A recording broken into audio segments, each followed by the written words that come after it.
পর্যন্ত আপনি নিজের দাম বুঝবেন না, নিজের সম্মান বুঝবেন না, ততক্ষণ পর্যন্ত আপনি কোথায় বসতে পারবেন, কোথায় যেতে পারবেন, কার সাথে মিশতে পারবেন, এই জ্ঞান বুদ্ধিটা আপনার আসবে। একজন চৌধুরী বংশের ছেলে, বুঝার জন্য বলছি, চৌধুরী বংশের ছেলে সে কি যাত্রার সাথে মিশতে পারে? বলেন না। যাত্রার সাথে কথা বলতে পারে, যেখানে সেখানে যেতে পারে। কেন? তার বংশের ইজ্জত যায়। যদিও তা ঠিক না, তারপরে বোঝার জন্য বলছে তার বংশের ইজ্জত যায়। একজন বড় এমপি মিনিস্টারের যদি ছেলে হয়, তার বন্ধু হবে সে লেভেলের। কথা বলেন ঠিক এমনি ভাবে একজন বান্দা যেদিন বুঝতে শিখে যাবে আমি তো আল্লাহর বান্দা, যেদিন একজন মানুষের ব্রেইনে বসে যাবে যে আমি তো আল্লাহর হাবিব নবী, যাকে আল্লাহ সমস্ত নবী রাসূলের ভিতরে একদম প্রথম শ্রেষ্ঠত্বর আসন যাকে দান করেছেন, ওই নবীর উম্মত হয়েছি আমি, ওই নবীর উম্মত হয়েছি আমি। কোন একটি কাজ করার আগে যখন আপনি ভাবতে শুরু করবেন আল্লাহর বান্দা হিসেবে, নবীর উম্মত হিসেবে, এই কাজটা কি আমার সাথে করা যায় কি যায় না, এই কাজটা কি করা শুভনীয় নাকি অশুভনীয়, এই কাজটা করলে কি আমার আল্লাহর রাসূল খুশি হবে না নারাজ হবে, এই বুঝ যখন চলে আসবে একজন বান্দার ভিতরে, অটোমেটিক তার জীবন পরিবর্তন হওয়া শুরু। যেহেতু মানুষের জীবন পরিবর্তন হওয়া শুরু হয়েছে, এটার প্রভাব পরিবারে পড়বে, এটার প্রভাব সমাজে পড়বে, সমাজ থেকে দেশে পড়বে, তারপরে তো আপনার পরিবেশ বলেন, পরিবার বলেন, আস্তে আস্তে শান্তিতে বিরাজ করবে। নিজের মর্যাদা কতদূর নিজে জানি, কথা বলেন না। আমরা বেশিরভাগ মানুষ, শুনতে যদিও খারাপ লাগে তারপরও বলি, আমরা বেশিরভাগ মানুষ না একটু গরুর মতো।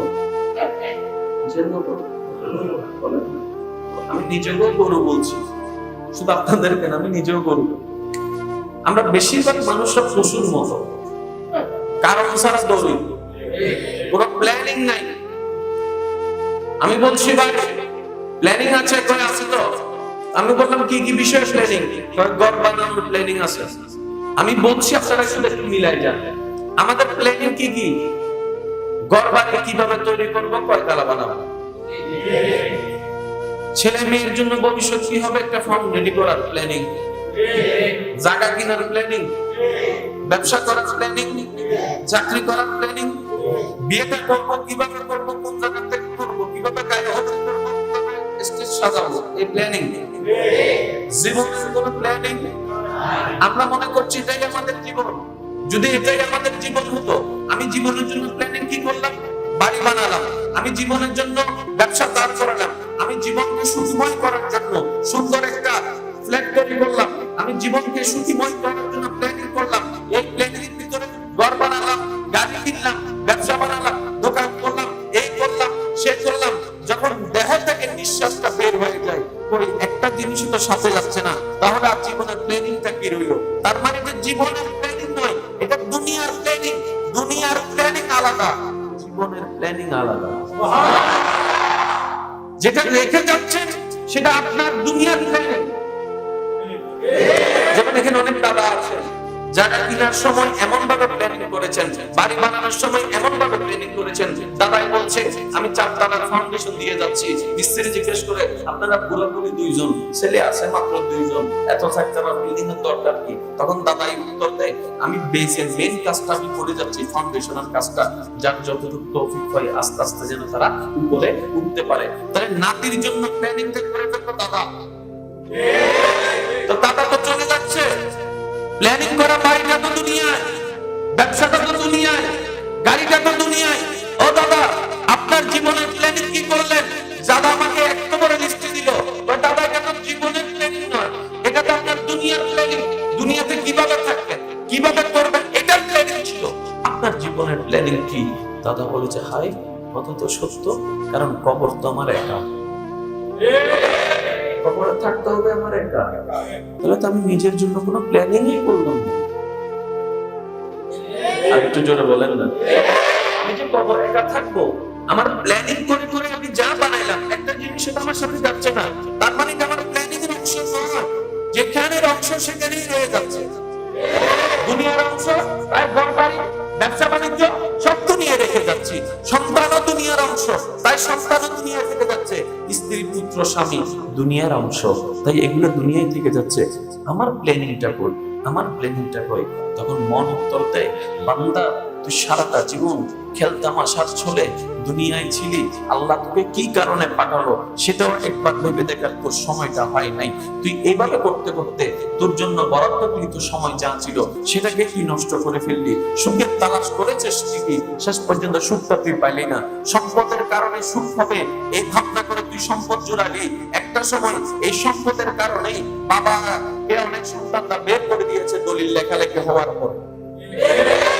কামাইলা সুখের জন্য এক সময় সেই সন্তানে বাবাকে বের করে দিল, তো সুখটা কোথায় রইল?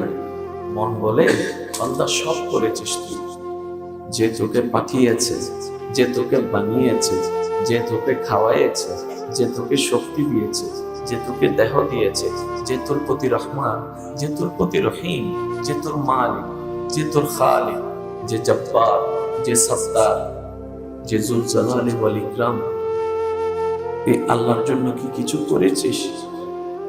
মন উত্তর দেয়, কই না। শুক্রবারে 2টা রাকাত পড়েছি, হয়তো জোর করলেও হয়তো অনেক সময় নামাজ পড়ি নেই, অনেকে বলেছে পড়ি নেই। রোজার মধ্যেও খামখেয়ালি করেছি, মানবের সেবার মধ্যেও খামখেয়ালি করেছি। শক্তি ছিল অন্যের উপর শক্তি দেখে জুলুম করেছি, পাওয়ার ছিল অন্যের জায়গা দখল করে নিয়েছি, মানুষের হক মেরে খেয়েছি, পাওনা টাকা দিই নাই, কিচ্ছু করি নাই। যা করেছি সব আল্লাহকে নারাজ করে করেছি। তখন মন উত্তর দেয়, ঘর বাড়ি স্ত্রী পুত্র স্বামী স্ত্রী সবকিছু হচ্ছে দুনিয়ার প্ল্যানিং, আর তোমার সৃষ্টিকর্তাকে সন্তুষ্টি করাটাই ছিল তোমার জীবনের প্ল্যানিং। এক কথায় বুঝে নেন, এর চাইতে সহজ কিভাবে বলতে হয় আমার জানা নেই, কিভাবে সহজ করে বোঝাতে হয় আমার জানা নেই। আল্লাহ পাক আমাদেরকে দুনিয়াতে পাঠিয়েছে, তো কথা না বললে আমি আগাতে পারবো না। আচ্ছা, আমি কি মাহফিল করবো নাকি ক্লাস করবো? মাহফিল করলে ওদিকে চলে যায়, কি বলেন আপনারা? মাহফিলে যাবেন না ক্লাসে যাবেন? কারণ আমাদের জীবন পরিবর্তনের জন্য এখন ক্লাসের দরকার। বলেন, এখন যে কথাটা আমি আপনাদের জ্ঞান পর্যন্ত থ্রো করেছি, কখনো কি এভাবে ভেবে দেখার সময় হয়েছে? আর যদি ভেবে দেখার সময়ই না হয়, পরিবর্তন তো অনেক দূরের কথা। এখন আপনি ভেবে দেখেন কিংবা না দেখেন, সময় তো চলে যাচ্ছে, সেকেন্ডের কাটা তো ঘুরছে, মিনিট তো হয়ে যাচ্ছে, ঘন্টা তো হয়ে যাচ্ছে, ক্যালেন্ডার তো উল্টে যাচ্ছে। যতটা সেকেন্ড যাচ্ছে, প্রত্যেকটা সেকেন্ড আমাদেরকে স্মরণ করে দিচ্ছে কবরে যাওয়ার সময় 1 সেকেন্ড কমেছে, 2 সেকেন্ড কমেছে, 1 ঘন্টা কমেছে, 1 দিন কমেছে, 1 সপ্তাহ কমেছে, 1 মাস কমেছে। এই বুঝটা আসার দরকার, কারণ আমি চাই কিংবা না চাই কবরে আমাকে যেতেই হবে। আমার মন চাক কিংবা না চাক একাই তো কবরে থাকতে হবে, কেউ তো থাকবে না। তো যে থাকবে তাকে তো সন্তুষ্টি করা, এটাই তো জীবনের ট্রেনিং। এখন কবরকে প্রশ্ন করলাম, এই অন্ধকার কবরে চতুর্দিকে মাটির ভিতরে আমি বান্দার সাথে কে থাকবে? তখন মাটি উত্তর দিকে বান্দা, সন্তান, স্ত্রী, পুত্র, পরিবার, মা বাবা, গাড়ি বাড়ি, দন্তর, যা তুমি অর্জন করেছো, যা তুমি পেয়েছো, সব দুনিয়ায় রেখে একা তোমাকে এখানেই আসতে হবে। আমি জিজ্ঞেস করলাম, এখানে কি আমার আপন বলতে কেউ থাকবে না, সম্পর্কে কেউ থাকবে না, কবর তোতেই থাকবে। যে 2টা সম্পর্ক থাকবে সেটাই তোমাদেরকে জানাই দিচ্ছি। কবর একটু বলো না কোন 2টা সম্পর্ক? বলে যে বান্দার সাথে আল্লাহর সম্পর্ক, উম্মতের সাথে রাসূলের সম্পর্ক। প্রত্যেকটি মানুষের কবরে শুধু 2টা সম্পর্ক থাকবে, আপনার সাথে, আমার সাথে, সবার সাথে। একটা হচ্ছে বান্দার সাথে আল্লাহর সম্পর্ক, আর একটা হচ্ছে উম্মতের সাথে রাসূলের সম্পর্ক।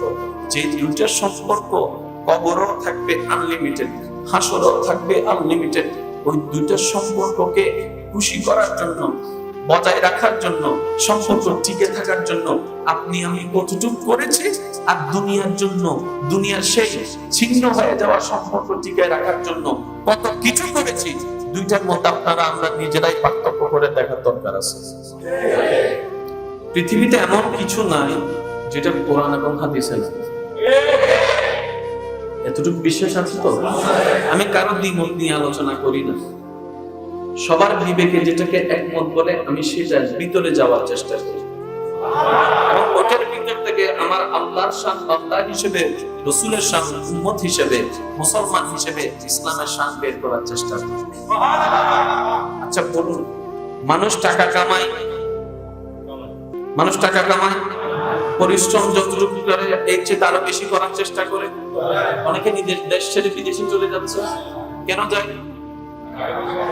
তো দেশেও তো টাকা আছে।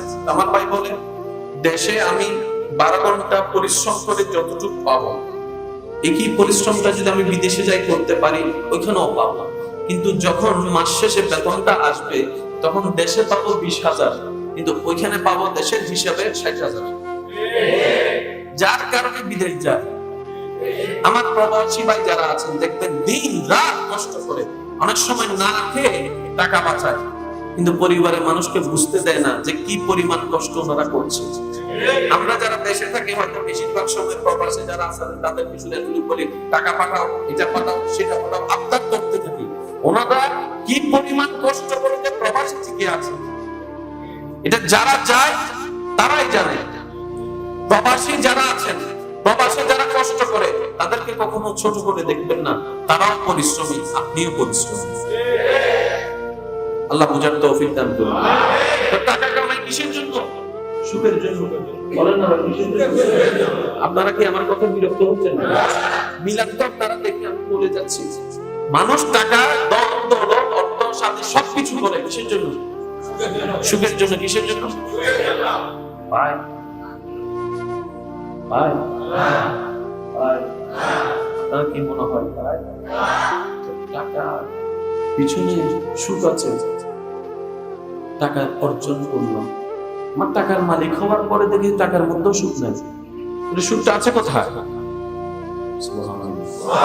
কেন বলছি কথাটা? একটু ঠান্ডা মাথায় খেয়াল করুন। আপনি যে পৃথিবীতে এসেছেন, আপনার প্রত্যেকটা দিনের মাধ্যমে কিন্তু আপনার সময় পাস হয়ে যাচ্ছে। এই পৃথিবীতে আর আপনি চাইলেও আর আসতে পারবেন না। তাহলে আপনাকে যা করার এই টাইমটাতেই করতে হবে। চাইলেও কিন্তু পৃথিবীতে আসতে পারবেন না, পৃথিবীর নিয়ামত আর ভোগ করার কোনো সুযোগ। আর প্রত্যেকটা মানুষের একটাই জিনিস চাওয়া, সুখ এবং শান্তি, সুখ এবং শান্তি। তাই তো অনেককে বলতে শুনবেন, খুব বেশি কিছু চাওয়ার নাই, অন্তত পরিবারের সবাইকে নিয়ে দিনবেলা একটু সুখে শান্তিতে খাইয়া থাকতে পারলেই যথেষ্ট। সুখ শান্তি এমন একটা জিনিস যেটা ধনীও চাই, গরিবও চাই, লম্বাও চাই, বাকিও চাই, সর্ব মানুষের চাওয়া। বড় অবাকর বিষয়, সুখের তালাশে সবাই আছে, কিন্তু সুখে কাউকে হতে দেখলাম। বেশিরভাগ মানুষ মনে করে যে হাসলেই সুখী হয়ে যায়। অনেক মানুষকে যাই জিজ্ঞেস করেন, হাজারো মানুষের জীবনে এমন ঘটনা আছে, অন্তর দুঃখে কষ্টে ফেটে যাচ্ছে, কিন্তু মানুষের সামনে আসলে মুখের মধ্যে একটা হাসি রাখে। তার হাসি দেখে আমি মনে করলাম কি বাপরে বাপ, সে অনেক সুখী আছে, কিন্তু তার মনের খবর আমার জানা নেই। কিন্তু ওই মনের কষ্টটাকে চাপা রেখে অভিনয় করার জন্য, মানুষের সামনে সুখী আছে দেখানোর জন্য হাসতে থাকে, এরকম হাজার হাজার মানুষ আপনার জানার মধ্যেও থাকতে পারে। যতক্ষণ এটা খুশি না হবে, যতক্ষণ এটা সুখী না হবে, যতক্ষণ শান্তি না আসবে, অরিজিনাল সুখী বলা যাবে না। এখন আমরা সুখ পাওয়ার জন্য কি করলাম? গরিব যারা আছি তারা চিন্তা করলো যে মোটামুটি একটা বাড়ি ঘর ভাড়া করে যারা থাকে, তারা চিন্তা করলো মোটামুটি নিজের একটা বাড়ি থাকলে আমরা একটু সুখী হব। বাড়ি সে করে ফেললো, দেখলো বাড়িটা বানানোর পরও সুখ। তারপরে সে চিন্তা করলো ওই বাড়িটা যদি টিনের না হয়, একটু ইটের ছড়িয়ে হয়, একটু সাফ থাকে, মোটামুটি ওখানে একটু সুখ পাওয়া যাবে। বাইরে আরেকজন বানিয়ে ফেললো এরকম একটা 3তলা বিল্ডিং। তাকে যাই জিজ্ঞেস করলাম, ভাই সুখী কি তুমি আছো? 3তলা বিল্ডিং এর মালিকও বলেছে আমি সুখী। আর তো জোরে বলেন না সুখী নাই। আমি বলছি আপনি মিলাই যান। তো 3তলা বিল্ডিং এর মালিককে জিজ্ঞেস করলাম, ভাই তোমার দৃষ্টিতে সুখী কে? তখন সে বলেছে, যার কাছে 5তলা 10তলা বিল্ডিং আছে 3-4টা, সেই তো মোটামুটি টেনশন ছাড়া। তার কাছে গেলাম, ভাই আপনার কি অবস্থা? কথা বলেন না, বাস্তব নাকি অবাস্তব? ভাই তোমার দৃষ্টিতে সুখী কে? আমি সুখী মানুষের চেহারা দেখতে চাই। আমার ইচ্ছা হচ্ছে একজন সুখী মানুষের চেহারা দেখতে চাই এবং তাকে জিজ্ঞেস করতে চাই যে আসলে ভাই তুমি সুখী হইলে কিভাবে? সেজন্য আমি সুখের আদমশুমারি করে না, আমি এখন সুখ শুমারি করতে নামছি। একটু আরো আওয়াজ দিয়ে বলেন। আদমশুমারি করে না, জায়গায় জায়গায় থেকে মানুষ গনে। আমি আজকে আদমশুমারিতে নামি নাই, আজকে আমি সুখশুমারিতে নামছি। ভাই আমি একটু সুখী মানুষের সন্ধানে আছি, থাকলে একটু বড়। তখন সেই 3-4টা বিল্ডিং এর মালিকে আমাকে খবরটা দিল, নিচে বড় বড় ফ্যাক্টরির মালিক যারা আছে, গাড়ি বাড়ি, তাদের কাছে অনেক সুখ থাকতে পারে। আমার বসের কাছে যাইয়া দেখি মাথায় হাত, মাথায় হাত। কিরে ভাই আপনার কি অবস্থা? লোনের কারণে বাঁচি না, এদিকে এই মামলা, এদিকে সেই মামলা, এদিকে এই এদিকে সেই, জীবনটা পুরা তেজপাতা। যারা 10,000 টাকা ইনকাম করে তারা মনে করেছিল কি, তারা মনে করেছিল কি বিল্ডিং তোলা, গাড়িওয়ালা, ফ্যাক্টরিওয়ালা সুখী আছে। কিন্তু বাস্তবে দেখলাম সেখানে সুখ, আর যারা বলেন সেখানে সুখ। ভাই আপনার জানা মতে কোন সুখী মানুষের সন্ধান থাকলে আমাকে একটু বলেন না। এখন সে বললে যে আমার ধারণা মতে মনে হয় এমপি, মন্ত্রী, মিনিস্টার যারা আছে তারাই মনে হয় সুখী আছে। আমার জায়গায় খবর নিয়ে দেখলাম এমপি সাহেবের চিন্তিত, মন্ত্রী সাহেবের চিন্তিত, আমার সিটটা নিয়ে টানাটানি চলতেছে। বুঝাতে পারছি কথা? বাস্তব না বাস্তব? ইলেকশনে যেন আমি লড়তে না পারি সেজন্য এখন থেকে কি হয়ে গেছে, প্ল্যানিং করা শুরু হয়েছে।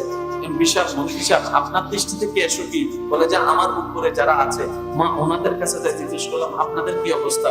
ওই সুখে থাকলে কি এতগুলো বডিগার্ড? বাস্তব জনে সেটা বলেন না। আমি এত সুখী আছি দেখবেন না, আমার বডিগার্ড বললাম আমার হিসেবে উনি সুখী, ওনার হিসেবে উনি সুখী। শেষ পর্যন্ত গেলাম যাদের কাছে, তারা বললো যে আমার পাশে এতগুলো সিকিউরিটি গার্ড দেখে কি আমার সুখী মনে হয়? রাষ্ট্রপতি তো একটা ভাষণে কইলেই দিছে যে রাষ্ট্রপতি হওয়ার পরে নিজের বেডরুমের লক মাইরা ঘুমাইতে পারি না, একটা খাবার মন মতো যে খামু সেই সুযোগও নাই। আমি খাবার আগে 2-3 জনে খেয়ে ফেলে, তাদের বাকি অংশটা আমাকে খেয়ে ফেলে। এখন আপনি এতদিন মনে করেছেন টাকার মধ্যে, পাওয়ারের মধ্যে, সম্মানের মধ্যে সুখ। এইরকম যারা অর্জন করেছে দুনিয়াতে, একজন মানুষের কাছে আমি সুখটা পাই নাই। হঠাৎ করে রাস্তায় যাওয়ার পথে একজন মানুষকে দেখলাম বিন্দাস ঘুরে বেড়াচ্ছে, টেনশন ছাড়া ঘুরে। কিরে পাগলা, বাড়ি নাই? কই নাই। তো বাড়ি কই থাকস? কই সারা দুনিয়া আমার বাড়ি। খাস কি? আমরা তো টাকা ছাড়া খাইতে পারি না, আর সেজন্য আমার চাকরি করা লাগে। কই আমার তো খাবার তেমন হয়, মাঝে মধ্যে কিছু ফালায় অন্যরে দিয়ে দেওয়া লাগে, এত খাবার চলে আসে। চাকরি করো? কই না। ভাই আমার একটা দুঃখ কি, আমি সুখী মানুষ খুঁজি। পাগলা, তোমার জানা মতে কোন সুখী মানুষ কি আছে? এবার পাগলা কবির মনোযোগ, 10,000 টাকা যিনি, ওনাকে জিজ্ঞেস করলাম ভাই সুখী কে? উনি 3 তলা বিল্ডিং এর মালিককে দেখাই দিল, 3 তলা বিল্ডিং এর মালিক 5 তলা বিল্ডিং এর মালিককে দেখাই দিল। এবার পাগলাকে যখন জিজ্ঞেস করলাম পাগলা তোমার দৃষ্টিতে কি কোনো সুখী মানুষ আছে? পাগলায় বলে যে কি আমার দেখে কি অসুখী মনে হয়? বলেন আপনারা পৃথিবীর সবচেয়ে সুখী মানুষকে? এখন সবাই যদি পাগলা হয়ে যায় তাহলে পৃথিবী চলবে কিভাবে? এটা একটা প্রবলেম। হ্যাঁ, সব ফাঁকতা সব জায়গায় ফাঁকনা হয়ে যাবে। আর একটু জোরে বলেন না, সব জায়গায় কি হয়ে যাবে? পাকনা হয়ে গেলে তো সব জায়গায় হবে না। এখন বাংলায় যে কথাটা বলছে গভীর মনোযোগ। বাংলা বলে সুখ যদি তোর দরকার হয়, টাকার মাধ্যমে সুখ খুঁজিস না, ব্যর্থ হবি। বিল্ডিং এর মধ্যে সুখ খুঁজিস না, তুই ফেল করবি। তুই ফ্যাক্টরির মধ্যে সুখ খুঁজিস না, অর্থের মধ্যে সুখ খুঁজিস না, সম্মানের মধ্যে সুখ খুঁজিস না। আমি সুখটা খুঁজবো কোথায়? পাগলা এবার বলে আরে সুখটা থাকে কোথায় আগে সেটা তো চিন্তা কর। সুখ কি হাতে থাকে? বলে যে না। সুখ কি পায়ে থাকে? না। সুখ কি মুখে থাকে? না। সুখ কি চোখে থাকে? না। সুখ কি চুলে থাকে? না। ও পাগলা, সুখটা থাকে কোথায়? পাগলায় বলে যে তুই চিন্তা কর, তুই আমার বল যে সুখটা কোথায় থাকে। আমি এবার বাধ্য হয়ে বলে ফেললাম সুখটা তো মনে থাকে, সুখটা তো মনে থাকে, সুখটা তো মনে থাকে। এখন পাগলা আমাকে বলে আরে তোকে এই সুখের গোডাউনটা রাখার জন্য যে মনটা আছে, এই মনটা তুমি কে বানাই দিল? আমি বললাম আমার আল্লাহ। এবার পাগলা আমাকে জিজ্ঞেস করে তোকে না চাইতে বিনা বেতনে রিজিক দিচ্ছেন কে? আমি বললাম আমার আল্লাহ। আমি বললাম, ও জিজ্ঞেস করলো তুমি না চাইতে তো সুন্দর করে বানাইছো কে? আমি বললাম আমার আল্লাহ। এবার পাগলা আমাকে জিজ্ঞেস করে তোর হাজার অপরাধ জানে কে? আমি বললাম আমার আল্লাহ। জানার পর যিনি গোপন রেখেছেন তিনি কে? আমি বললাম আমার আল্লাহ। এখন পাগলা বলে, বান্দা এখনো তুই বুঝোস নাই, সুখ থাকবে মঙ্গলে। এই মঙ্গলটা তুই যেদিন তোর স্রষ্টার নামে কুরবানি করে দিবি, ওই দিন থেকে তোর অন্তরে সুখ আসা শুরু হয়ে যাবে। তুই রোদের মধ্যে থাক কিংবা তুই আগুনের সাইডে থাক, ওইটা ব্যাপার নয়। আল্লাহ যখন দেওয়া শুরু করবে, আগুনের মাঝখানে তুই সুখে রাখতে পারবি। একটু জোরে বলেন। সূরা আল ফাতহ আয়াত নাম্বার 4, আল্লাহ পাক বলেন, ওয়াল্লাযী আনজালাস সাকিনাতা ফি কুলুবিল মুমিনিন। নিশ্চয় আল্লাহ তাআলা মুমিনদের অন্তরে প্রশান্তি নাজিল করেন। আরেকটু জোরে। আল্লাহ মুমিন বান্দার অন্তরে প্রশান্তি তার মানে আল্লাহ যখন মুমিন বান্দার অস্থির অন্তরটাতে প্রশান্তি নাজিল করা শুরু করেন, অটোমেটিক সেই অন্তর শান্তি হয়ে যায়। সেই অন্তর যখন শান্তি হয়ে যায়, তখন সে দুঃখের মধ্যে সুখ খুঁজে পায়। আরেকটু জোরে বলেন। এখন আপনার চাওয়া কি সুখ আছে নাকি নাই? সুখের দরকার আছে নাকি নাই? এমন কোন পাগল আছে, এমন কোন মানুষ আছে তার সুখের দরকার নেই? সবাই চায়। এখন সুখটা দেওয়ার মালিক কে?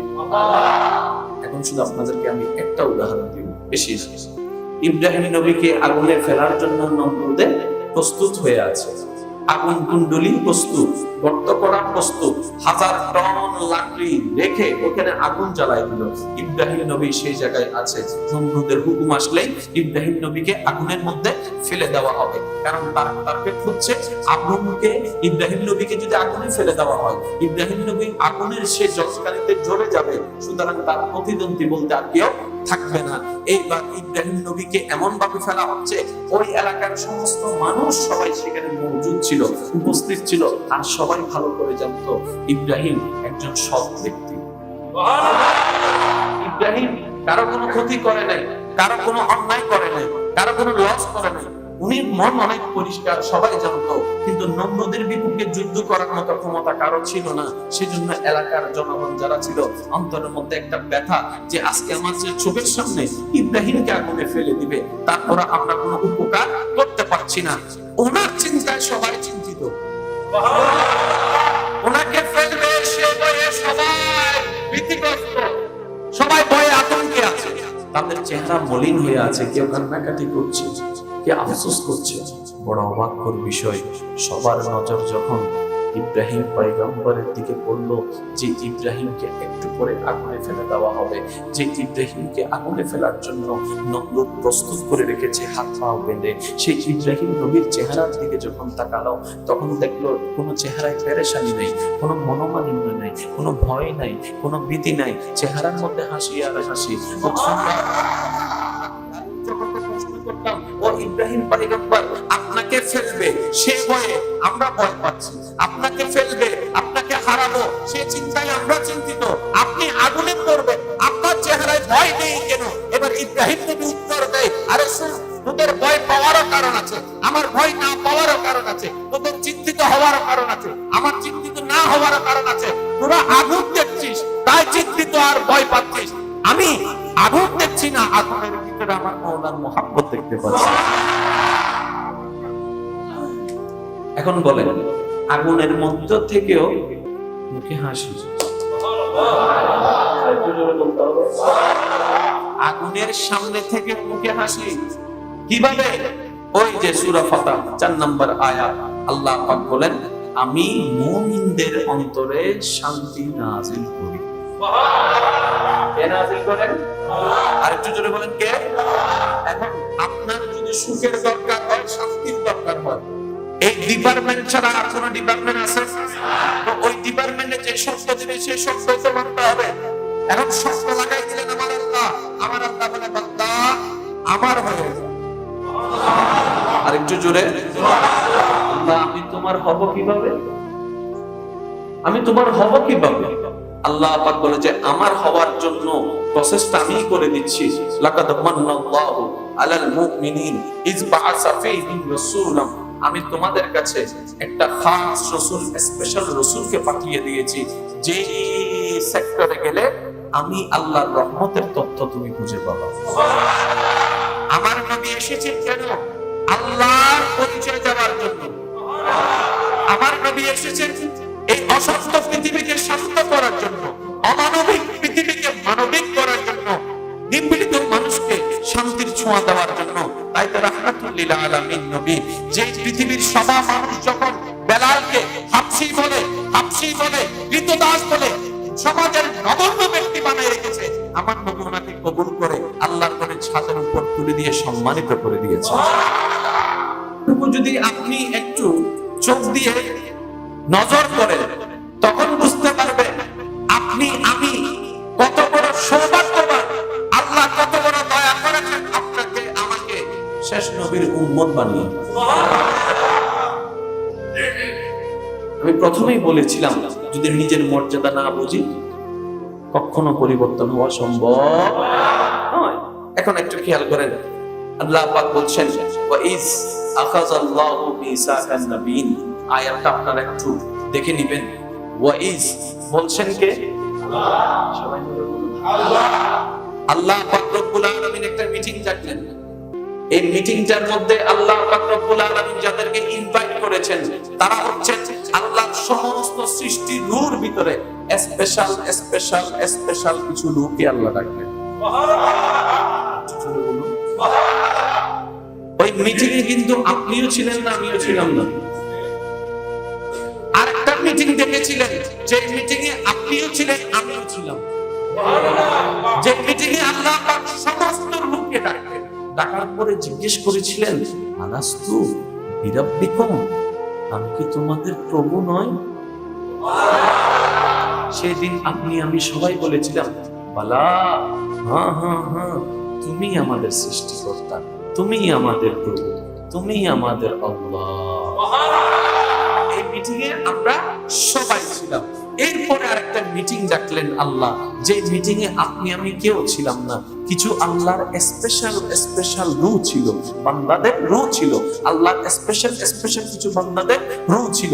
ওখানে ডাকার পর আল্লাহ রব্বুল আলামিন বললেন ওয়া ইজ আখাযাল্লাহু মিসাকান নাবিয়িন, ও নবী আপনি স্মরণ করুন সেই সময়ের কথা যখন আমি আল্লাহ কিছু স্পেশাল লোককে ডেকে ওয়াদা নিয়েছিলাম।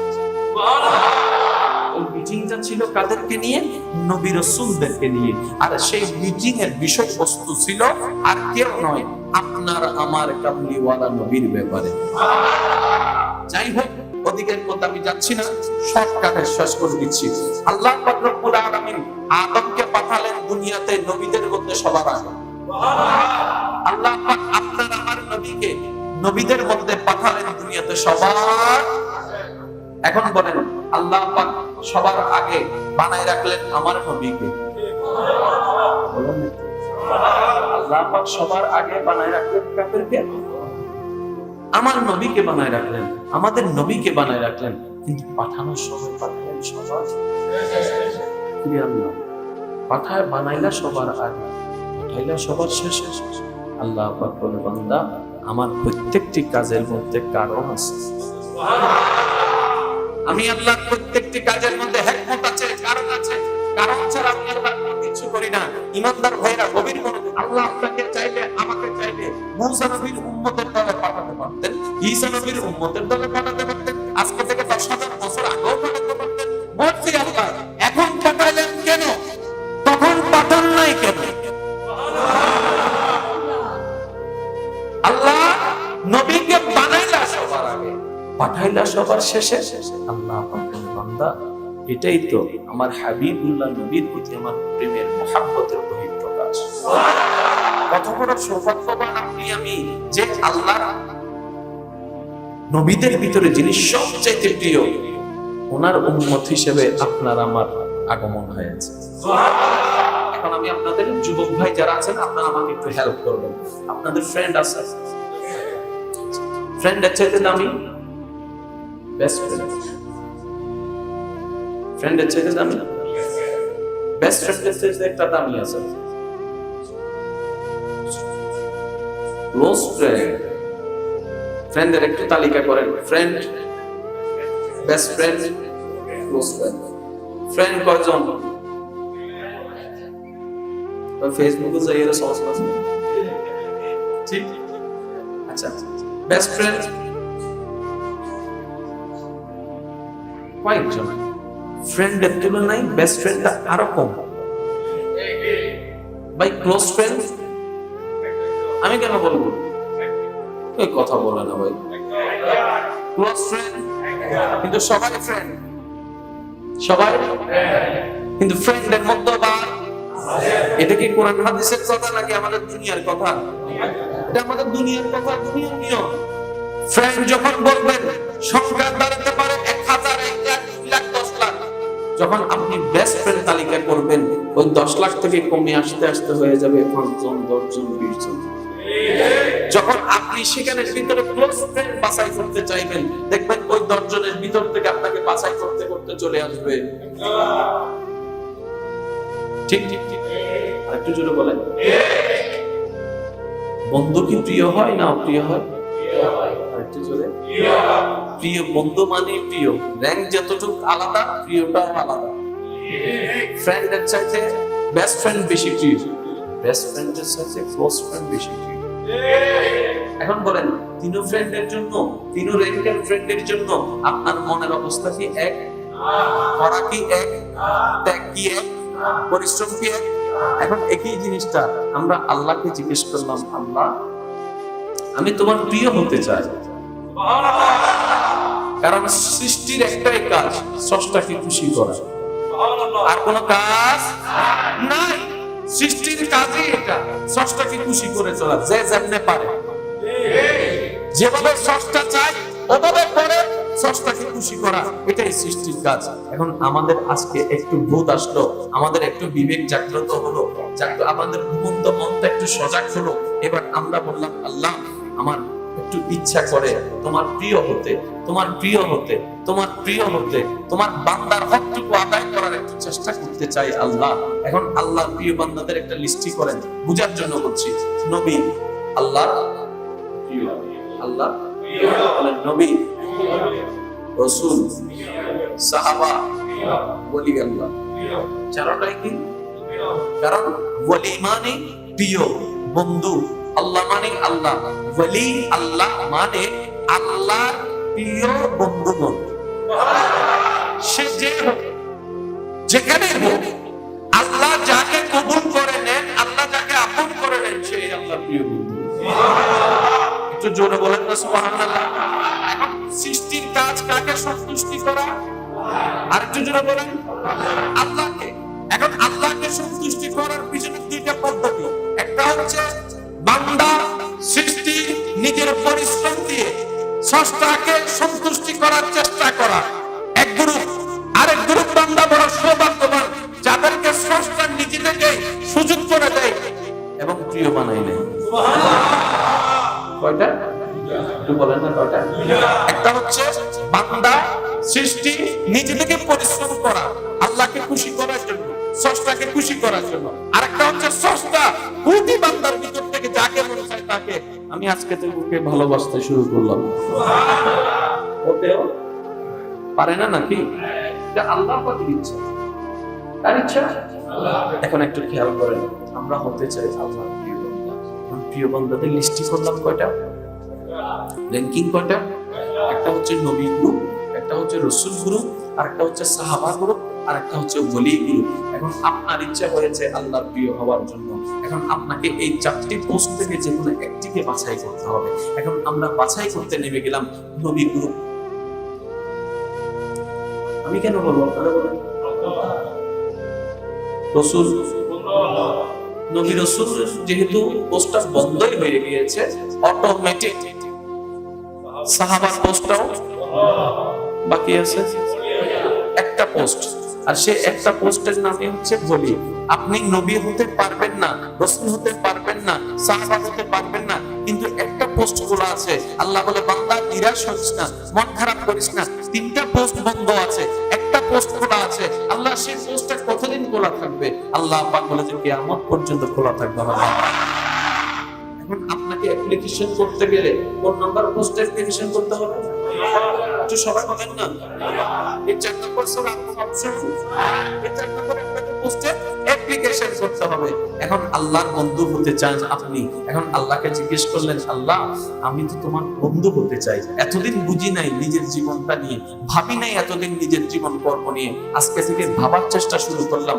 যেহেতু আমার হায়াত খুব কম, ধীরে ধীরে আমার কবরটা হয়তো আমার শরীরে সারাটা জীবন কবরের জগতে যে কাফনটা জড়াই ধরে আমাকে কবরে শুয়ে থাকতে হবে, সেই কাফনের কাপড়টা হয়তো আমার এলাকার বাজার দোকানে চলে আসছে।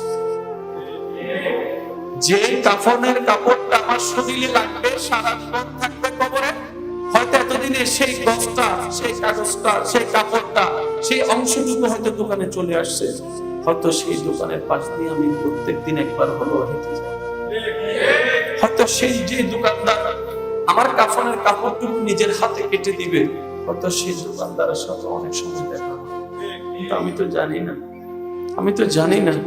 কিন্তু আজকে থেকে বুঝ আসলো আল্লাহ, আজকে থেকে আমি তোমার প্রিয় হতে চাই, আমি তোমার প্রিয় হতে চাই। আমি আর এই খেয়ালের জীবনে থাকতে চাই না, আমি আর শয়তানকে খুশি করতে চাই না। এখন আমি তুমি রহমানকে খুশি করতে চাই, তুমি রহমানকে খুশি করতে চাই। আল্লাহ তুমি নিয়ামত কি দিয়েছো সেগুলো ভাবিনি, কি পাই নাই জীবনে সেগুলো নিয়ে বারবার আফসোস করেছি, মন খারাপ করেছি, আপত্তি করেছি। তোমার একটা নিঃশ্বাসের বিনিময়ে কিছু দেওয়ার মতো ক্ষমতা আমার কাছে নাই জেনেও তোমার দরবারে আপত্তি জানিয়েছি, আফসোস জানিয়েছি। আল্লাহ সবার জন্য কেঁদেছি, এই মন্দির সবাইকে ভালোবেসেছি, এই চোখে সবাইকে দেখেছি, অনেকের জন্য কান্না করেছি। কিন্তু তুমি যে দিলা মনটা, তোমাকে ভালোবাসতে পারিনি। তুমি যে চোখটা দিলা, এই চোখের পানি তোমার জন্য ঝরাতে পারিনি। আল্লাহ এই দুনিয়ার জন্য করেছি ঠিকই, দুনিয়ায় আমার বুকে লাথ মেরেছে। আল্লাহ এতদিন বুঝি নাই, এখন বোঝার চেষ্টা করছি। আমি বান্দা হতে চাই, আমি তোমার প্রিয় হতে চাই, আমি তোমার প্রিয় হতে চাই, আমি তোমার প্রিয় হতে চাই। এবার বান্দা বলে, আল্লাহ আমি তোমার জন্য কি দিব, আমি তোমার জন্য কি করব? আমার কাছে কিছু জায়গা সম্পত্তি আছে, এগুলো তোমার নামে উৎসর্গ করে দিই। আল্লাহ পাক বলে যে বান্দা জায়গা লাগবে না, জায়গা সম্পত্তি তোর কাছে রাখ, কোটি টাকা তোর কাছে রাখ, বাড়ি গাড়ি তোর কাছে রাখ, স্ত্রী পুত্র সন্তান তোর কাছে রাখ। বান্দা আমার বন্ধু হতে, আমার প্রিয় হতে তুই যদি সত্যিকার চাস, দুনিয়াতে যা অর্জন করেছিস বান্দা সবকিছু তোর কাছে রাখ, শুধু তোর মনটা তুই আমার নবীর প্রেম দিয়ে সাজিয়ে সেই মনটা তুই আমার নামে কোরবানি করবি। বান্দা সব তো, শুধু তোর মনটা তুই আমাকে দিয়ে দে। দুনিয়াতে আপনি যাদেরকে খুশি করতে চেয়েছেন কত কিছু খরচ করতে হয়েছে, নিজেকে প্রশ্ন করে দেখেন। কিন্তু আল্লাহ এত দয়াবান বান্দার প্রতি এমন একটা জিনিস চেয়েছেন যেটা ধনী গরিব, লম্বা বাটি, কালো সুন্দর সবার কাছে আছে। যদি আল্লাহ বলতেন 1 কোটি টাকা লাগবে, আপনার আমার মতো গরিবরা আটকায় যেতাম। আল্লাহ যদি বলতো 5 তলা বিল্ডিং লাগবে, আপনার আমার মতো 3 সেটের মানুষরা আটকায় যেতাম। কিন্তু আল্লাহ পাক এমন একটা দামি জিনিস চেয়েছেন যেটা সবার কাছে আছে, যেটা সবার কাছে আছে, যেটা সবার কাছে আছে। আর একটু উচ্চ আওয়াজে বলেন না, যেটা সবার কাছে আছে। ও মাওলা, মনটা দিলে হয়ে যাবে, আর কিছু লাগবে না। মনটা দিলে হয়ে যাবে, মনটা দিলে হয়ে যাবে, মনটা দিলে হয়ে যাবে। এবার মনে মনে ভাবতে লাগলাম, চোখ তো মওলা চাইলো না, ব্রেন তো মওলা চাইলো না, হাত তো মওলা চাইলো না, বুক তো মওলা চাইলো না, মাথা তো মওলা চাইলো না, মনটা কেন চাইলো, মন ঘরটা কেন চাইলো? এবার সরকারে মদিনা আপনার আমার দয়াল নবীর হাদিসে পাক চোখের সামনে ঝলঝল করে ভেসে উঠলো, কলবুল মুমিনিন আরশুল্লাহ, নিশ্চয়ই মুমিন বান্দার অন্তরে হচ্ছে আল্লাহর রহমতের ঘর। এখন হাদিসের সাথে কোরআনটাকে মিলান, কি করা দরকার ছিল জীবনে, কি করেছে? হেঁটে গেলে ডাকাতদের ধরার ভয় আছে, আপনি কি সেখান থেকে রাত্রে বের হবেন? ঘরের অলিগলিতে যে রাস্তা দিয়ে গেলে আপনার কাটা ফুটার, কাঁচ ভাঙ্গা ফুটার ভয় থাকবে, সেদিকে কখনো যাবেন? কেন? ব্যতীত করবো, আঘাত দিবে। ঠিক একই জিনিসটা আপনি আমি যখন গুনাহ করি, আমরা ঠিকই জানি যে জাহান্নামের আগুনে জ্বলতে হবে, সাপের কাপড় খাইতে হবে। এটা জানার পরে কিভাবে কাজটা করি? গুনাহ কাকে বলে? আমরা গুনাহ জানার পরে গুনাহ করি কিভাবে? একটু নিজের বিবেককে প্রশ্ন করেন। আমি জানি যে কাজটা অন্যায়, জানার পরে কিন্তু আমরা করি। কেন করি জানেন? আমরা কাজটা অন্যায় সেটা সবাই জানি, এই কাজের সাজা কি সেটাও কম বেশি আমরা সবাই জানি। মনটা যে পাল্টায় নাই, তাই আমাদের জীবনও পাল্টায়। জানার মধ্যে সবাই আছে। কোন মুসলমান জানেন আপনার ওয়াক্ত নামাজ পড়তে হয়, তারপরে কেন বারবার বলতে হবে মসজিদের মধ্যে, তারপরে কেন মুয়াজ্জিনের পিঠাকা পড়েছে, আপনাকে বারবার করে আযান দিয়ে ডাকছে? কি দরকার? কি দরকার? যতক্ষণ মন পরিবর্তন হবে না, ততক্ষণ আপনার ব্রেন পরিবর্তন হবে না। ব্রেন পরিবর্তন হবে না, মনটা যখন নবীর মহব্বত দিয়ে সাজিয়ে আপনি আল্লাহর নাম উৎসর্গ করে দিবেন, তখন সেই মনটাকে শয়তান আর আক্রমণ করে গ্রাস করতে পারবে না। আপনার রহমানে সেটাকে নিয়ন্ত্রণ করা শুরু করবে। যে ভেবে দেখুন, যদি মন যখন আল্লাহর নিয়ন্ত্রণে চলে যাবে, সেই মনে তেমনি শান্তি আসতে পারে। কি করা দরকার ছিল আমরা এতদিন করলাম কি? এক কথায় বলতে গেলে প্ল্যানিং করে, বুদ্ধি করে, নিজের পায়ে এতদিন নিজেই কোরআন মারছে, মনে করছে কি যে রাইট করছে, হয়ে যাচ্ছে কি? জোরে বলেন না। অনেকেই আছে মা বাবাকে মনে কষ্ট দিয়ে নিজের সিদ্ধান্তের উপর মনে করছে এটাই আমার জন্য হ্যাপি হবে, ভালো হবে। 2 বছর 3 বছর যাওয়ার পরে দেখা যায় আবার অশান্তি শুরু হয়েছে। আপনি কি মনে করেছিলেন অতীতে, আজকে আপনি কি ফল পাচ্ছেন? সেজন্য আমি অনুরোধ জানাই, আমাদের ভবিষ্যৎ আমরা জানি না, আমাদের কাল আমরা জানি না। ও আল্লাহর বান্দাগণ, যদি সত্যিকার এই অল্প জীবনটাকে কামিয়াব করতে চান এবং এই অল্প জীবনের মধ্যে যদি সুখ জিনিসটা পেতে চান, একটা কাজ করুন। সুখটাকে নষ্ট করে দুশ্চিন্তা, সুখটাকে নষ্ট করে মনের কষ্ট, সুখটাকে নষ্ট করে হিংসা, সুখটাকে নষ্ট করে অহংকার, সুখটাকে নষ্ট করে লোভ, এগুলাই আপনার মনকে অশান্তি করে। সুতরাং আজকে থেকে একটা কাজ করুন, আল্লাহ আমার আগামী দিন আমার জানা নাই, আমি আগামী দিন নিয়ে ভাববো না। আমার পক্ষ থেকে যখন যা করেন আমি করে যাব, আমি আর ভাববো না, অতীত নিয়ে চিন্তা করবো না। মাওলা, অতীতের গুনাহগুলোকে তোমার রহমতের দরবারে ছেড়ে দিলাম, তোমার রহমতের দরবারে ছেড়ে দিলাম, তোমার রহমতের দরবারে ছেড়ে দিলাম। মাওলা, আমি চাইলে অতীতে পৌঁছাতেও পারবো না, অতীতকে পাল্টাতেও পারবো না, কিন্তু তুমি চাইলে সেকেন্ডের আগে সব পাল্টাই দিতে পারো, সেকেন্ডের আগে সব পাল্টাই দিতে পারো। আল্লাহ, আমি আমার অতীতের কর্ম নিয়ে, গুনাহ নিয়ে, পাপ নিয়ে, অপরাধ নিয়ে তোমার রহমতের দরবারে ভিখারি সেজে তোমার দরবারে তওবা করলাম, তোমার দরবারে তওবা করলাম, তোমার দরবারে সারেন্ডার করলাম। মাওলা, তুমি মাফ করে দাও, অতীতকে মাফ করে দাও, আর ভবিষ্যৎটা তোমার ইচ্ছার উপর ছেড়ে দিলাম। মাওলা, তোমার যা ইচ্ছা। আমার দিকে তাকাইও, যে হাবিবের উম্মত বানাইছো ওই হাবিব নবীর দিকে তাকাইগুলো মাফ করে দাও। যত আদর করে, যত মায়া করে আপনি আপনার আল্লাহকে বলতে পারেন, আপনার ব্যাপার কথা বলেন না। ছোট ছোট বাচ্চারা যখন লেবালেবাই কথা বলে, তলাকে যখন তলা বলে, কথা বলেন না। বান্দার প্রত্যেকটি কথা আল্লাহর কাছে ওই রকম। আর কি করে বলেন না? যারা আওয়াজ করে বলে তাদেরটা শুনি, যারা মনে মনে বলে তাদেরটা শুনি, যারা বোবা তাদেরটা শুনি। আমার আল্লাহ সবারটা শুনি। ডাকতে জানি না, ডাকার মতো কমতিটা আমাদের। কথা বলেন না ভাই। আচ্ছা, আজানের মধ্যে হাইয়া আলাস সালাহ, হাইয়া আলাল ফালাহ, আজানকে এইভাবে কেন সন্নিবেশ করা হয়েছে কখনো ভেবে দেখেছেন? হজের আগে আজান নাই, যাকাতের আগে আজান নাই, রোজার আগে আজান নাই, নামাজের আগে কেন আজান? ঠান্ডা মাথায় ভাবুন, চিন্তা করুন। আল্লাহু আকবার, আল্লাহু আকবার, আশহাদু আন লা ইলাহা ইল্লাল্লাহ, আশহাদু আন্না মুহাম্মাদার রাসূলুল্লাহ, হাইয়া আলাস সালাহ, হাইয়া আলাল ফালাহ। খুব খেয়াল করবেন, আজানটা কিসের জন্য বলেন না? সেখানে ডাকটা কি হাইয়া আলাস সালাহ, বান্দা নামাজের দিকে আয়। তার মানে কি?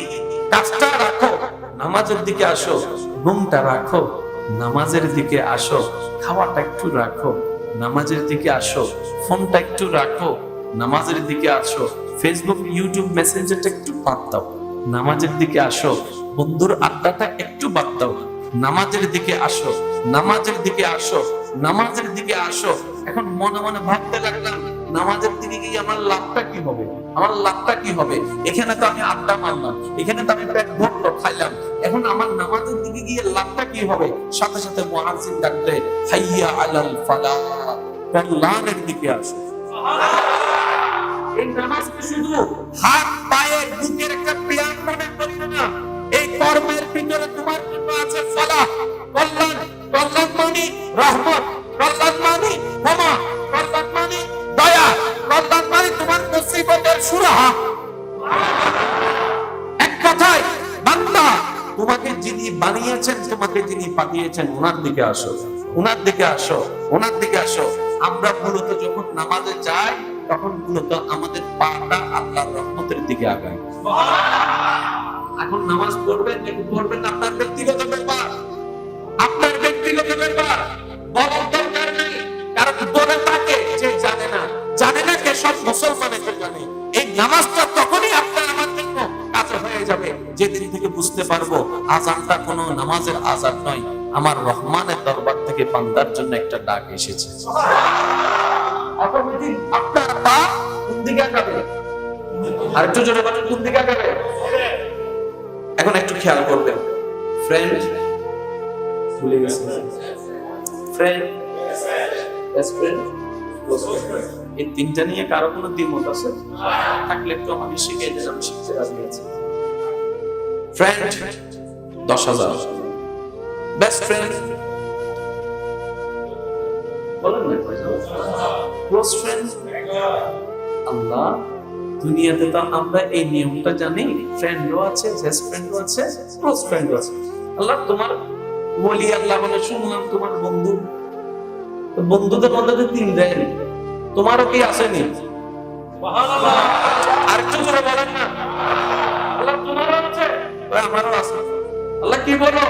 হ্যাঁ, তোমাদের এখানে ফ্রেন্ড আছে না? আমি বললাম আল্লাহ আছে, আমারও আছে। আল্লাহ আমাদের ফ্রেন্ড 10,000 অগণিত। আল্লাহ পাক বলেছে আমার ফ্রেন্ড অগণিত। আর একটু জোরে একটু খেয়াল করবেন, মেহেরবানি।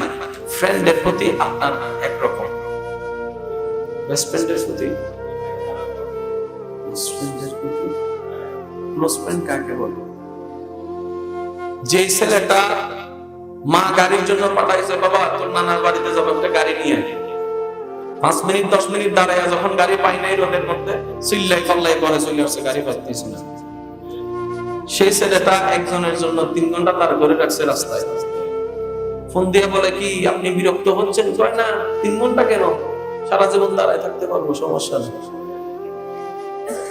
কথা বলে না। যে ছেলেকে বন্ধুরা অন্যরা কেউ কল দিলেন, তোমার কল দেশ কেন,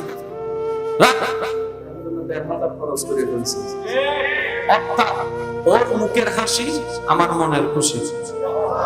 আরেকটু জোরে বলেন না, কিভাবে বুঝাইতাম ভাই, আমার কাছে জানা নাই। ওর মুখের হাসি আমার মনের খুশি। ও যা আমি তা, যেমনে চাই তেমনে হবে, ক্লোজ ফ্রেন্ড। এবার আল্লাহ পাক বলে আমার ফ্রেন্ডও আছে। আল্লাহ তোমার ফ্রেন্ড, সমস্ত বলি আল্লাহ বেস্ট ফ্রেন্ড। আমার বেস্ট ফ্রেন্ড দেখবি, আমার বেস্ট ফ্রেন্ড আদম, আমার বেস্ট ফ্রেন্ড মূসা, আমার বেস্ট ফ্রেন্ড ঈসা, আমার বেস্ট ফ্রেন্ড দাউদ, আমার বেস্ট ফ্রেন্ড ইউসুফ, আমার বেস্ট ফ্রেন্ড ইব্রাহিম, আমার বেস্ট ফ্রেন্ড ইসমাইল, আমার বেস্ট ফ্রেন্ড ইমরান, আমার বেস্ট ফ্রেন্ড ইউসা বিন নুন, আমার বেস্ট ফ্রেন্ড আদম থেকে ঈসা, সবাই। আল্লাহ ফ্রেন্ডও পাইলাম, সাহাবা ওয়ালি আল্লাহ সবাই, বেস্ট ফ্রেন্ডও পাইলাম, নবী রাসূল। আল্লাহ ক্লোজ ফ্রেন্ড নাই, ওই আছে। আর একটু জোরে বলেন না, আল্লাহ ক্লোজ ফ্রেন্ড আছে, আছে তো। আল্লাহ ক্লোজ ফ্রেন্ড আমরা তাকে চিনি যাকে যে খুশি করতে চায়, যার সন্তুষ্টি চায়। আল্লাহ তোমার হিসাবটা কেমন? আল্লাহ পাক বলে দেখো না কোরআনে, ওয়ালা সাউফা ইউতিকা রাব্বুকা ফাতারদা। আদমে কান্না করেছে, 300 বছরের অধিক চোখের পানি ফেলেছে। আমি মওলাকে খুশি করার জন্য, আমি মওলাকে খুশি করার জন্য, আমি মওলাকে খুশি করার জন্য। ইব্রাহিম বাবা হয়ে সন্তানের গলায় ছুরি রেখেছে, দ্বিধাবোধ করে নাই। আমি আল্লাহ আল্লাহকে খুশি করার জন্য আগুনের সামনে দাঁড়িয়েছে, চেহারার মলিনতা আনে নাই। আমি আল্লাহকে খুশি করার জন্য ঈসা পয়গম্বর বাচ্চারা দুনিয়াতে পাঠিয়েছি, হাজার অপবাদ শুনেছে, হাজার কথা শুনেছে, মন খারাপ করে নাই। আমি আল্লাহকে খুশি করার জন্য, আমি আল্লাহকে খুশি করার জন্য। আইয়ুব পয়গম্বর 17 বছরের অধিক সীমাহীন সময়ের মধ্যে শরীরে রোগাক্রান্ত হয়ে কষ্ট পেয়েছে, একবার দোয়া করে নাই সুস্থতার জন্য, শুধু আমি আল্লাহকে খুশি করার জন্য, আমি আল্লাহকে খুশি করার জন্য। আসিয়া কষ্ট সহ্য করেছে, মরিয়ম কষ্ট সহ্য করেছে, দাউদ কষ্ট সহ্য করেছে, ইউনূস কষ্ট সহ্য করেছে মাছের পেটে। আমি আল্লাহকে খুশি করার জন্য, আমি আল্লাহকে খুশি করার জন্য। আর আমি আল্লাহ চাই একজনের খুশি। আল্লাহ সাহেবকে আল্লাহ পাক বলে যে আমার ক্লোজ ফ্রেন্ড। এবার আল্লাহ আমি বুঝবো কিভাবে? এবার আল্লাহ কোরআনে বলে ওয়ালা সাউফা ইউতিকা রাব্বুকা ফাতারদা। ও রাসূল, ও হাবিব, ও হাবিব, ও হাবিব, ও হাবিব, ও হাবিব, ও হাবিব, ওয়ালা সাউফা ইউতিকা রাব্বুকা ফাতারদা। অতি শীঘ্রই আপনার প্রতিপালক আপনাকে এমন দান করবেন যেন আপনি খুশি হয়ে যাবেন। সবাই চাই আল্লাহর খুশি, আল্লাহ চাই নবীর খুশি। সবাই চাই আল্লাহ চাই। এখন বুঝতে পেরেছেন আমরা কার উম্মত? যে স্রষ্টাকে আপনার আমার খুশি করা, সন্তুষ্টি করা, এটা আমাদের দায়িত্ব। সেই স্রষ্টার সবচাইতে প্রিয় নবী, সেই প্রিয় নবীর উম্মত আপনি আমি। এখন আপনি নিজেকে প্রশ্ন করেন আপনার দাম কত, আপনার মর্যাদা কত? এখন নিজেকে প্রশ্ন করেন আপনার কি করা উচিত, কি করা উচিত না, কিভাবে চলা উচিত, কিভাবে চলা উচিত না। নিজের প্রশ্ন নিজেকে করতে হবে। এখন সেই সময় নেই বাবা এসে 3টা থাপ্পড় দিয়ে নামাজে পাঠাবে। এখন সেই সময় নেই শিক্ষক এসে বেতার ভয় দেখায় আপনাকে আমাকে শুধরাবে। না না না, এখন শুধু একটা ভয়ে শুধরাতে হবে। কাজ করার আগে এভাবে ভাবতে হবে, এই কাজটা করলে যদি আমার রিজিকদাতা নারাজ হয়ে যায়, আমার রিজিকদাতা যদি কষ্ট পায়, আমার রহমান যদি কষ্ট পায়, না না না আমি করব না। হাদিস শরীফের মধ্যে এসেছে, অনেক উলামায়ে কেরাম থেকে আপনারা শুনেছেন, আল্লাহ অনেক বান্দাকে এই কারণেই শুধু মাফ করে দেয়, বান্দা কোনো গুনার কাজ করতে গিয়েছে, শয়তানের প্ল্যানিং এর বশীভূত হয়ে করতে যাওয়ার পরে হঠাৎ করে তার চিন্তায় আসলো এই কাজটা করলে আল্লাহ কষ্ট পাবে, এই কাজটা করলে আল্লাহ নারাজ হবে, না না না আমি করব না। জাস্ট এই চিন্তা করে ওখান থেকে চলে আসছে, আল্লাহ পাক ফেরেশতাদের বলে তার সারা জীবনের গুনাহ মাফ করে দেন। শয়তান তার চেষ্টায় থাকবে অটল, আমাদেরকে আমাদের চেষ্টায় থাকতে হবে অনড়। আজকে সুখের আলোচনা এসেছে, সুখ কোথায় জানা হয়েছে? আর একটু জোরে বলেন। সুখ কেমনে হাসিল করতে হয় সেটাও জানা হয়েছে, কষ্ট থেকে বাঁচার উপায় জানা হয়েছে, হাজার গুনাহ থাকলেও যে আল্লাহ মাফ করার জন্য প্রস্তুত আছে জানা হয়েছে, তওবা কিভাবে করতে হয়, তওবা কিভাবে চাইতে হয় সেটা জানা হয়েছে, আল্লাহকে সন্তুষ্টি করে আল্লাহর প্রিয় বান্দা কিভাবে হতে হয় জানা হয়েছে। তার জীবন আর বাকি আছে। আর একটু জোরে বলেন না। বক্সে যখন ক্রিং বেল মারে, ক্রিং ক্রিং, ফিয়ন দৌড়াই আসে। আচ্ছা মনে করেন আপনি দেখতেছেন ফিয়ন চা খাচ্ছে, বেলটা শুনে চা ফালাইয়া বলেন, চা ফালাইয়া তার বউয়ের সাথে কথা বলছে, কোনো একটা ইমার্জেন্সি কথা, ক্রিং ক্রিং রাখতেছে, একটু পরে বস ডাকছে, কিরে ভাই তুই এমন করিস কেন? ওই আমার চাকরির বিনিময়ে বেতন, বেতনের বিনিময়ে সংসার। চাকরিটা যদি চলে যায় বেতন নাই, বেতন যদি না থাকে ঘর ভাড়া দিব কেমনে, বাজার খরচ কেমনে দিব? তাই ওনাকে একটু সন্তুষ্টি রাখার চেষ্টা করি। হাজার ব্যস্ততা থাকলে ওটাকে দেখাই না, কাজটা আগে ওনাকে দেওয়ার চেষ্টা করি যেন উনি সন্তুষ্টি হয়। একজন বস হয়তো চাকরিটা চলে গেলে কালকে আরেকটা চাকরিও পেতে পারে। ঠিক একই জিনিসটা কল্পনা করেন, যিনি চাকরি দিয়েছেন, বেতন দিবেন, সেজন্য সন্তুষ্টি রাখার এত প্রচেষ্টা, যিনি আপনাকে খাওয়াচ্ছেন, যিনি আপনার রহমান, সবকিছু পারতেন, যিনি আপনার হাজার গোপন কথা জানার পরেও এখনো কারো কাছে জানতে দেয় নাই, নিজেই গোপন করে রেখে দিয়েছেন শুধু আপনার ইজ্জত রক্ষা করার জন্য। আপনি ফ্রেন্ড খুঁজেন, আপনি বেস্ট ফ্রেন্ড খুঁজছেন কেন? নিজের দুঃখটাকে হালকা করার জন্য কিছু বলে মনটাকে একটু হালকা করবেন, কিংবা তাদের সাথে শেয়ার করে নিজের প্রবলেমটাকে সলভ করবেন। এটাই তো বন্ধুর কাজ। কিছুটা সময় কাটাবেন আপনার আনন্দময় সময়। এই বন্ধুকে যখন আপনি কোন একটা গোপন কথা বলেন, যতদিন বন্ধুত্ব ঠিক থাকবে ততদিন পর্যন্ত কতটা অনেক সময় সেফ থাকে। অনেকে তো আবার মুখ ফসকে বলেও ফেলে কথা বলা ঠিক না, বলেও ফেলে। তখন আপনার ইজ্জত যায় কই? রিস্কে আছে আপনার বন্ধুকে বলা, যে কোনো সময় বলে দিতে পারে। আর যদি এক কথা থেকে দুই কথা হয়, বন্ধুত্ব নষ্ট হয়ে যায়, তখন ব্ল্যাকমেইল করে, আমাকে দে 500, না হয় কিন্তু বলে দিব। 1000 টাকা কিন্তু পাঠাই দেয়, না হয় কিন্তু বলে দিব, ছবিটা কিন্তু ছেড়ে দিব, ভিডিওটা কিন্তু ছেড়ে দিব। ব্ল্যাকমেইল করছে কে? যে এক সপ্তাহ আগে আপনার কলিজার বন্ধু ছিল। আপনি দুঃখ কমানোর জন্য বন্ধু খুঁজেন, আল্লাহ পাক বলে, বান্দা একবার আমাকে তো বন্ধু বানাও, একবার তুই আমাকে তো বন্ধু বানাই দে, একবার তুই আমার হাবিব নবীকে তো বন্ধু বানাই দে। ও বান্দা, তোর বলার পরে তোর বন্ধু জানে, আর আমি আল্লাহ তুই বলার আগেও জানি। তোর বন্ধু তুই বলার পরে, জানার পরে তোকে ব্ল্যাকমেইল করে। আমি আল্লাহ এখনো পর্যন্ত তোকে বলি নাই বইলা দিব নামাজ পড়, বইলা দিব নামাজ পড়, এই কথা আমি বলি নাই। বান্দা তোর ইজ্জত হেফাজত আমি করি, তোর গুনাহ গোপন আমিই রাখি।